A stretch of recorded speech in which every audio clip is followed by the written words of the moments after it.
So, Velina, maybe we can bring it to something contemporary as what's going on, unfortunately, right now between Russia and Ukraine with the Russian invasion of Ukraine.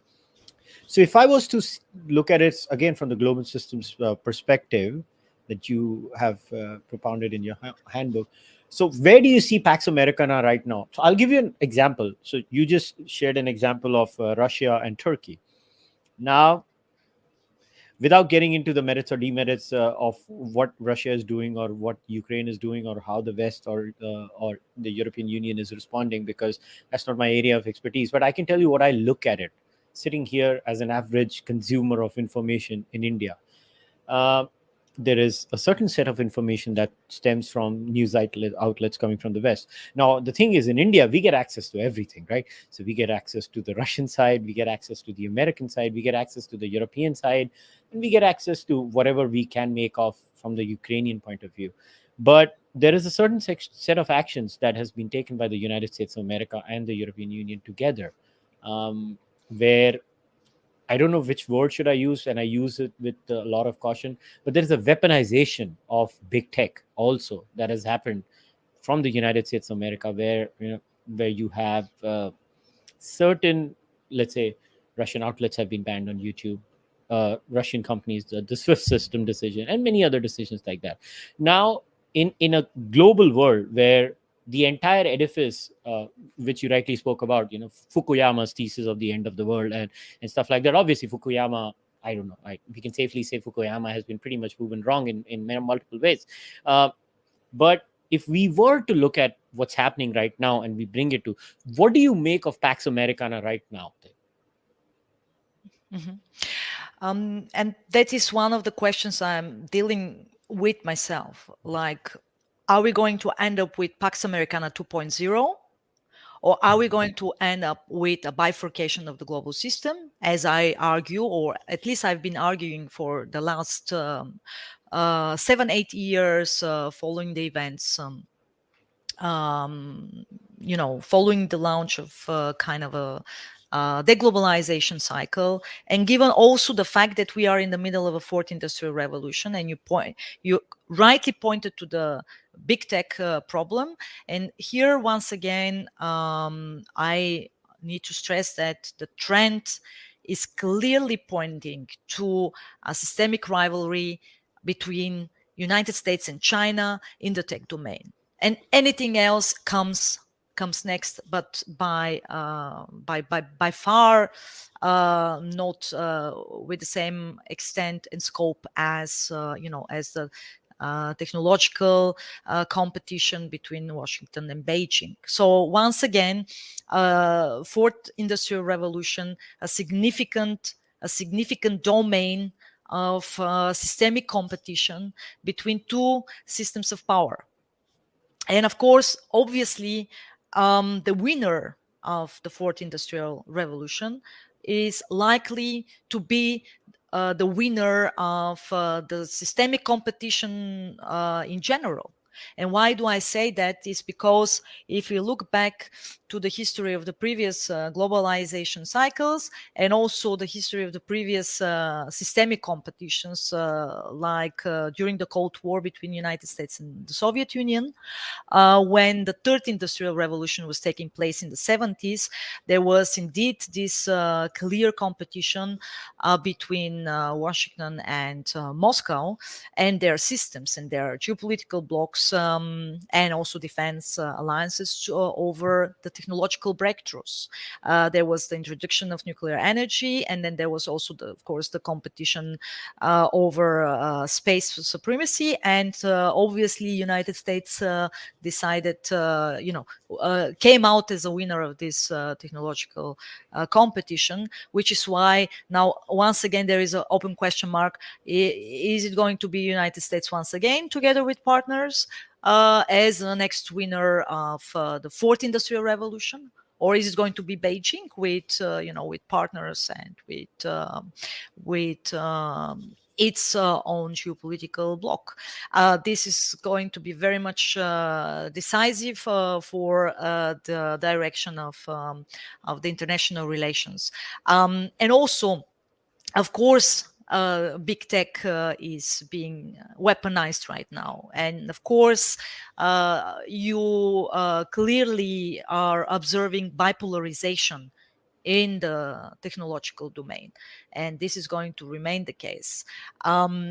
Next to it, of course, is that what I argue, that if we look at the period between the World War One and the World War Two, I argue that this was a kind of a intermission period between the two world wars, which would be actually which we should consider as one major world war period, and as I said, with an intermission in between. So if we look at it from this perspective, the same can be true also for the period between the Cold War One and now the emergence of the Cold War Two. And my case for the Cold War Two is, in fact, Russia's war on Ukraine, which I think marks the beginning of Cold War Two. So we are not entering a period of a World War Three, as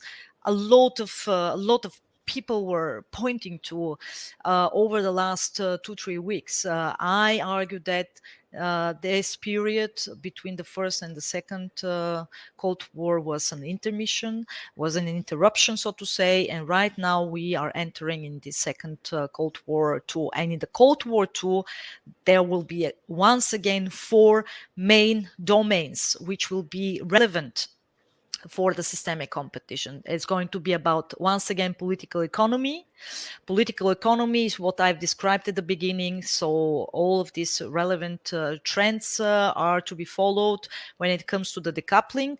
And the decoupling, by the way, is happening in fact, on both sides. It's not just that the United States is striving for decoupling from China. It's also that China is, in fact, intensifying decoupling from the United States, for the obvious reason that this interdependence can no longer function in a bifurcated world. The second important domain is what you mentioned, of course, the tech domain. So a lot of competition is going to take place in the technological domain amid the fourth industrial revolution. The third important domain is going to be about rules, standards, norms. So what has been the big discussion in the last years about that this time we are not going to have an ideological component. That's why this is not going to be a Cold War. But I argue that it's going to be an ideological competition as well, because as we see, there are different actors with different understanding of history. They do read history differently. They do interpret history differently, and they also interpret standards, norms, international law norms differently. And the best case right now is, of course, Russia's war on Ukraine, which actually, from a Russian or Chinese perspective, is being interpreted in a very different manner. And I think that this specific domain, when it comes to norms rule setting, and then, of course, understanding of political order, understanding of how what your relationship is to your own population, how you engage with your population, what kind of means and instruments do you use to control your population. All of this is going to be relevant in this domain. So once again, this is, of course, a kind of ideological competition, because it is about the hearts and minds of your own population and how you actually create narratives, impose narratives, and also provide support, international or regional, within the national or regional organizations, for your narratives. And then finally, of course, the fourth important domain would be how you manage your partnerships, how you forge your alliances, how do you create actually geopolitical and geo-economic blocks. And once again, we are clearly observing bifurcation, even in this domain already. Just to give you the example with Australia, which has a very strong geo-economic clout with China, has a lot of trade and economic ties with China, has in fact sided with the United States and entered the Security and Defense Pact with the United States and Great Britain. In fact, because of China. So I think that, and this is of course one of the few exceptions right now at the regional level, when regional actor with a certain power projection in the region, specifically in the Indo-Pacific, has decided to side with the one of the two systemic competitors. I argue that at some point of time, depending on how accelerated the transformational processes will be, more regional actors will be confronted with a reality where they will have to take either or choices. And right now, of course, each one of them is trying to, slow down these processes. But at some point of time, at the tactical level, oscillation may work. At the strategic level, oscillation never works. So, I mean, between two chairs, the chance that you remain grounded, basically, with less options, is pretty high. So to go back to your question also on Russia's war on Ukraine, I think that the timing of the decision by the Russian president was not coincidental. I think it has very much relevance for what's going on in the world, and he factored in these transformational processes, of course, from a Russian perspective, and what may work for him and for his country. And I think that it was a manifestation of the beginning of the second Cold War. And of course, we are about to see in the next weeks and months whether this thesis of mine will be validated. But certainly, he factored in the bifurcation of the global system. Certainly, he factored in also China's backing, economic, financial, and in terms of trade.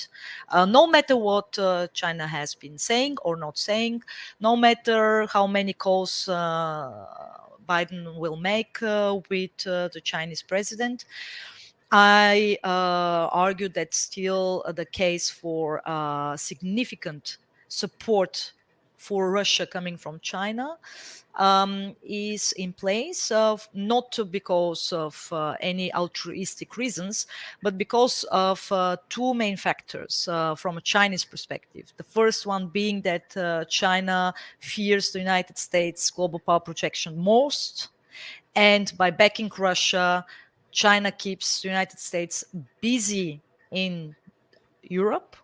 And that means, of course, that America will, it will take time for America to shift its focus on the Indo-Pacific, where, in fact, I argue the main American power projection is going to take place in this decade.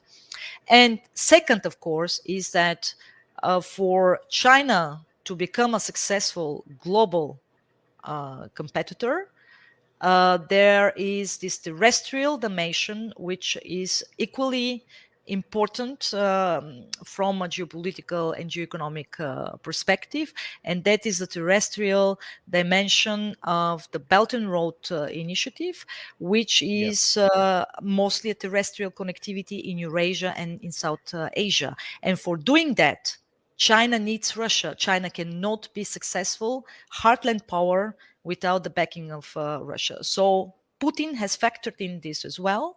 But Putin is also factoring in increasing tensions between China and India. And once again, it's not going to be the United States, but it's going to be Russia that is going to somehow mediate and try to facilitate between them in order to, scale down the military component of this confrontation. But it's just a matter of fact. It's just a matter of time. In fact, even in 2022, I would actually anticipate military tensions between China and India.